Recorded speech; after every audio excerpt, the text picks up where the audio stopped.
চিংড়ি মাছ দিয়ে মূলা শাক ভাজি। আসসালামু আলাইকুম। কার কার পছন্দ এই মূলা শাক ভাজি?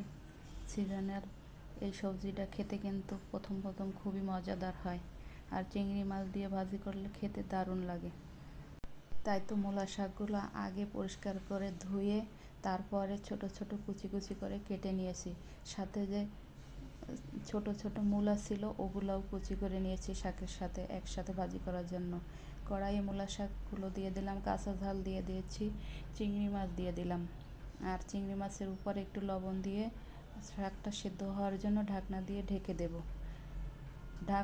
ঢাকনা দিয়ে ঢেকে দেওয়ার পর কিছুটা পর দেখবেন যে সামান্য একটু পানি দিয়েছিলাম গামলাটা ধুয়ে, এরপর অনেকটা পানি বের হয়েছে। এই পানিতেই শাকটা সেদ্ধ হয়ে যাবে। কয়েকবার ঢাকনা তুলে শাকটা নেড়ে চেড়ে পানিটা শুকিয়ে যাওয়া পর্যন্ত তারপরে উঠিয়ে নেব একটা পাত্রে তুলে আবার কড়াইয়ে রান্নার তেল দিয়ে দিলাম। রসুন কুচি দিয়ে দিলাম, একটার মতো রসুন কুচি বড় সাইজের দিয়ে দিলাম, আর হাফ কাপের মতো পেঁয়াজ দিয়ে দিলাম। একটা মরিচ, শুকনো মরিচ ছিঁড়ে দিয়ে দিলাম একটু ফ্লেভারের জন্য। এবার অনবরত নাড়তে থাকবো যে পেঁয়াজ রসুনগুলো বাদামি কালার হওয়া পর্যন্ত। বাদামি কালার হয়ে গেলে সেদ্ধ করে উঠিয়ে রাখা শাকটা দিয়ে দিলাম। শাকটা দিয়েই সাথে সাথে কয়েকবার একটু নেড়ে চেড়ে আবার ঢাকনা দিয়ে কয়েক সেকেন্ডের জন্য রেখে দিলাম, 30 সেকেন্ডের মতো।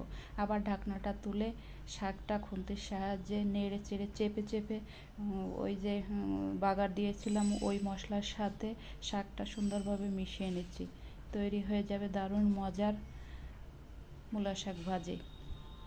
এই মূলা শাক ভাজিটা খেতে কিন্তু দারুণ মজা হয়। আপনারা একবার বাসায় ট্রাই করতে পারেন। দেখতে যেমন সবুজ, হলুদ ব্যবহার করিনি রান্নায়, এজন্য সবুজ খেতেও দারুণ লাগে আলহামদুলিল্লাহ।